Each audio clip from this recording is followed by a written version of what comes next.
जय श्री गणेश। राति पाहिले गणेश पूजार यही विशेष उपाय करंतु घर को सुख समृद्धि विद्या बुद्धि और जीवन विघ्न नाश हेब। उपाय 1, घरे गणेश पूजा करंतु घर समस्त बाधा विघ्न सह वास्तुदोष मध्य दूर हेब।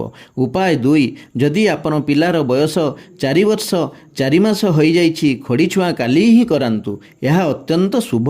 उपाय 3, गणेशंकर प्रिय मोदक और लड्डू निज जीवन बाधा विघ्न नाश पाई गणेशंकु प्रसन्न पाई लड्डू भोग करी पिलांकु बांटंतु। उपाय 4, घरर सुख समृद्धि पाई 7टी अबा 21टी दुब गणेशंकु अर्पण करंतु। उपाय 5, गणेश पूजारे पूजा होइथिबा कलम विद्यार्थी और चाकरी आशायी माने परीक्षार व्यवहार करंतु, यह शुभ फलदायी। एमिति भल भल वास्तु टिप्स जानिबा पई एही चैनल को सब्सक्राइब करंतु। विघ्नहर्ता गणेश समस्तंकर विघ्न नाश करी समस्तंको हस खुशी रखंतु। जय श्री गणेश, जय श्री जगन्नाथ।